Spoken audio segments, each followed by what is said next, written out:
भाई, तुम हमें कहीं गलत रास्ते पर तो नहीं ले आए? नहीं बंदर भाई, इस जंगल से हम जल्दी से बाबा के घर पर पहुंच जाएंगे। चिंटू भाई, मुझे तो बहुत डर लग रहा है। हाँ चिंटू, मुझे भी डर लग रहा है।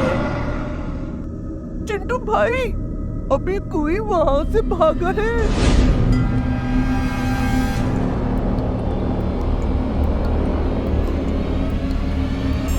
अरे बंदर भाई, तुम बिन बात के इतना डर रहे हो? यहाँ से जल्दी चलो, बाबा हमारा इंतजार कर रहे होंगे। तभी तीनों बाबा के घर की तरफ चलने लगते हैं।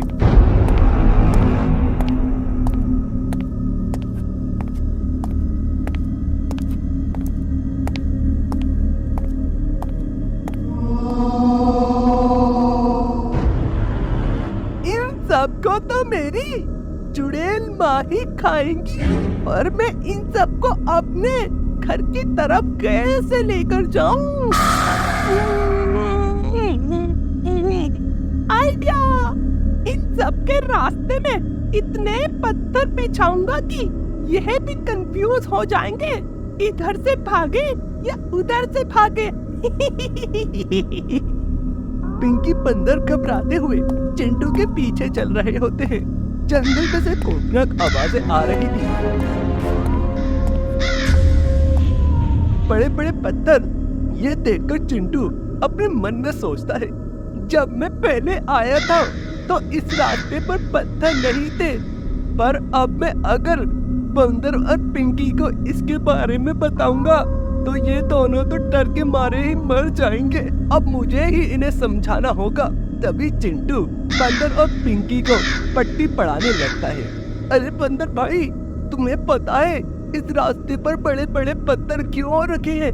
इस रास्ते पर चुड़ैल का घर है, इसलिए अब हम इस रास्ते से जाएंगे। वहाँ से हम और भी जल्दी बाबा के घर पर पहुँच जाएंगे।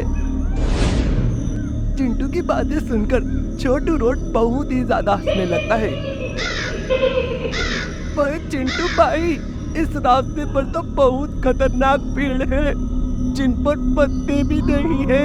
तभी पिंकी बंदर से बोलती है, बंदर भाई, जरूर उस चुड़ैल ने इस रास्ते के पत्थर सुखा दिए होंगे, क्योंकि सब इस अच्छे रास्ते पर जाएं और बाबा के घर की तरफ कोई न जाए।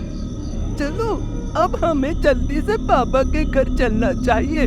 बाबा को अगर गुस्सा आ गया तो बाबा हम तीनों को भी नहीं छोड़ेंगे। हाँ हाँ पिंकी, चलो। तभी चिंटू, बंदर और पिंकी तीनों दूसरे रास्ते पर बाबा के घर की तरफ निकल पड़ते हैं, पर उन्हें दूसरे रास्ते की सच्चाई नहीं पता। इस छोटू से रोड में उन्हें पागल बनाया है, अब जरूर वो इनको छोड़ेगा नहीं।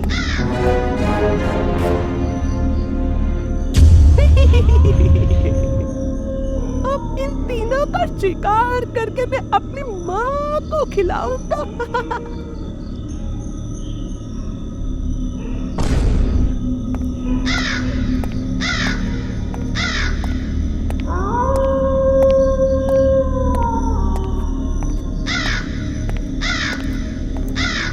दोस्तों, बाबा ने तो बर्थडे की पूरी तैयारी कर ली है और बाबा का घर भी बहुत अच्छा लग रहा है, पर यहाँ पर बाबा तो दिख ही नहीं रहे।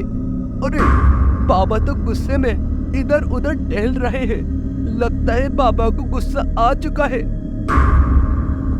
जरूर वे तीनों मेरे बर्थडे के बारे में भूल गए होंगे, तभी तो उन्हें आने में देर हो गई।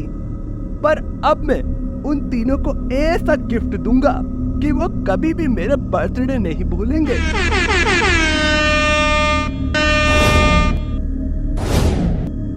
अरे बाबा तो गुस्से में आ गए थे दोस्तों।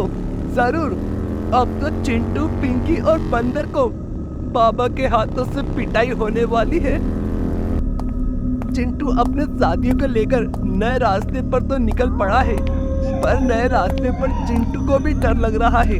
जंगल से भी डरावनी आवाजें आ रही है। बंदर और पिंकी तो पहले ही डर रहे हैं, पता नहीं आगे क्या होने वाला है। अब तुम तीनों मेरी माँ का खाना बनोगे? अरे चिंटू भाई, हम इस छोटू की वजह से इतना डर रहे थे।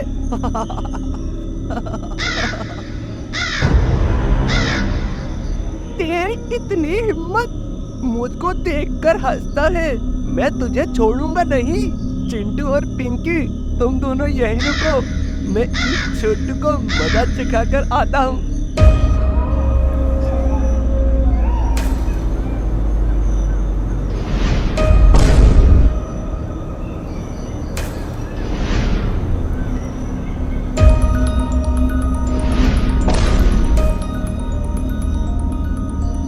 अरे नहीं छोटू दादा, अरे नहीं छोटू।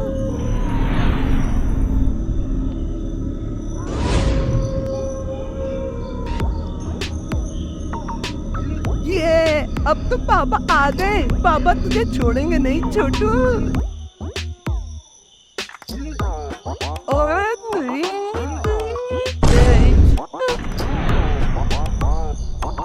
दोस्तों बाबा ने तो एक ही टक्कर में इस छोटू को बेहोश कर दिया है। ये बाबा ने चिंटू और बंदर को भी सही कर दिया।